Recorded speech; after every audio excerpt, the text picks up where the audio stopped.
Eh bien bonjour, c'est Antoine avec Shiva Yogi Shivarajan. Ici nous sommes sur les berges du Gange au niveau des 64 ghats. Alors là vous pouvez voir ici l'entrée des ghats qui mène, qui conduit sur les berges du Gange avec, on a des gens qui font du roller mais derrière des centres de yoga, on peut retrouver des centres de yoga ici. Et puis là on va se rapprocher des berges du Gange. Bon, vous voyez, ça continue, on peut marcher tout du long des marches. On peut aussi faire un départ en bateau. On peut faire un départ en bateau pour rejoindre les autres berges. Tout au bout là-bas, il y a un affluent du Gange, donc Assi, qui rejoint le Gange et en fait un énorme fleuve qui le grossit encore plus. Et quand on se déplace de ce côté-là, c'est Baruna qui rejoint le Gange. Alors ce qu'il faut savoir, c'est que le Gange et ces deux fleuves notamment sont un lieu, sont des fleuves sacrés, des fleuves dits célestes. En fait, ici actuellement où on est, ça s'appelle le Panchatrita. Ça veut dire qu'il y a 5 rivières au total célestes ou sacrées qui ont rejoint le Gange. Mais quand on remonte plus en amont du fleuve et qu'on regarde un peu l'histoire, la mythologie qui entoure le Gange, en fait le Gange est un fleuve céleste, donc c'est-à-dire qu'il est dans le ciel, et c'est Bajirata, pardon, c'est Bajirata qui un rishi qui demanda au Gange de descendre sur terre. Le Gange lui a répondu non, si je descends sur terre, la terre ne pourra pas l'accepter tout simplement, et ça sera impossible à m'accueillir. Donc Bhagirata a demandé à Shiva de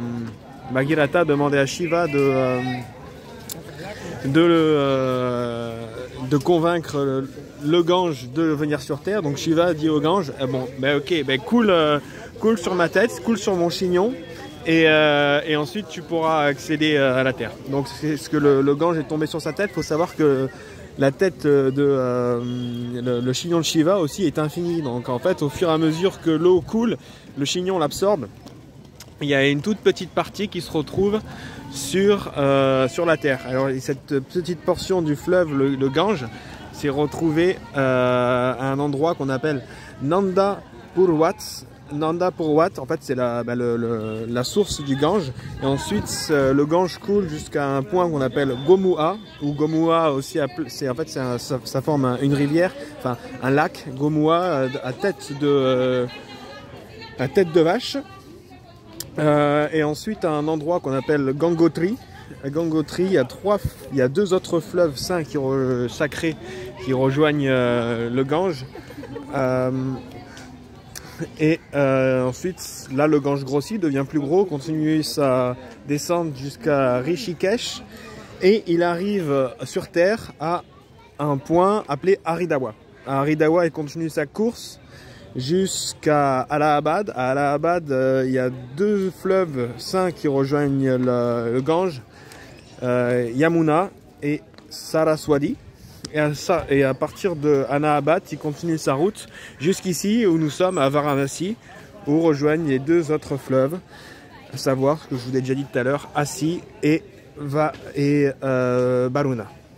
Donc voilà un peu pour la présentation des berges du Gange et des 64 marches, les 64 ghats.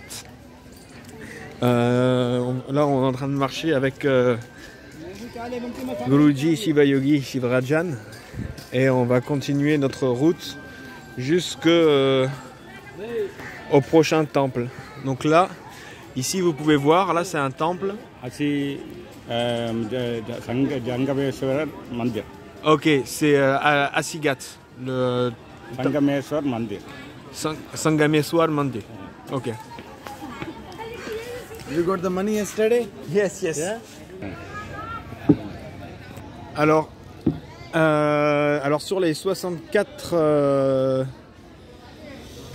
les 64 marches du Gange ont été construites par le roi Shivaji. Alors ici, il faut savoir que les berges, sur les ghats, là ici, les 64 ghats, en fait, on voit plein de bateaux. Bon, les bateaux, on peut partir faire un tour, traverser le Gange, voir la ville depuis depuis le fleuve.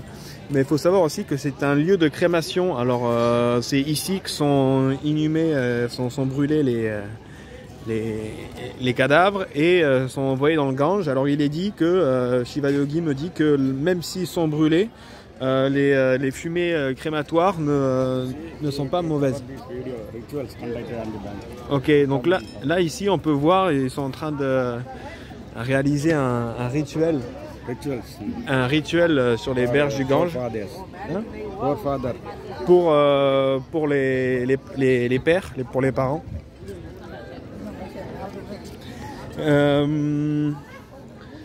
Donc aussi au niveau des ghats, il n'y a pas de crocodile. Il n'y a pas de crocodile, il y a des crocodiles partout sur le Gange, mais ils entrent jamais à ce niveau-là. Donc on n'en retrouve pas.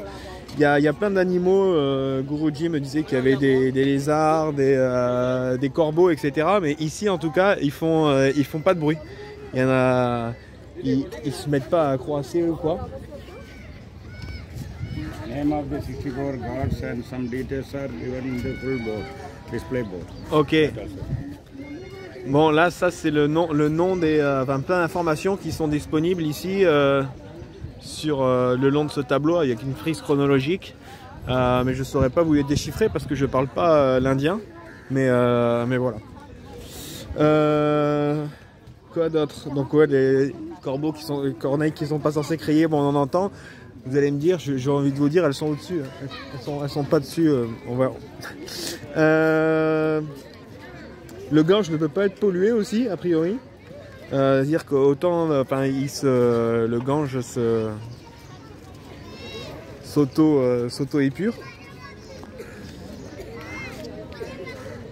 Et il y a de nombreux temples le long des berges pour réaliser des rituels, comme on a pu le voir là-bas. Ici, il y avait un.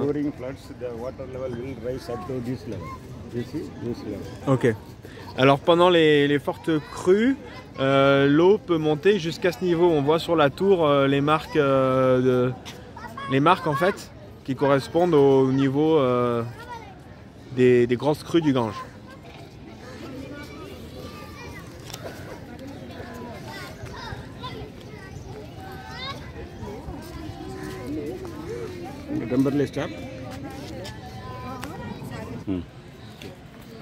Donc là on est sorti des berges du Gange, on est sorti des berges, on s'est éloigné de quelques dizaines de mètres. On voit l'entrée est là-bas, on était là. Et ici on se trouve en face d'un temple d'Hanuman. Alors on peut voir là-haut deux singes, parce que Hanuman, bon, c'est un singe.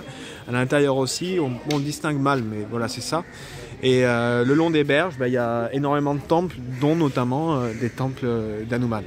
Voilà.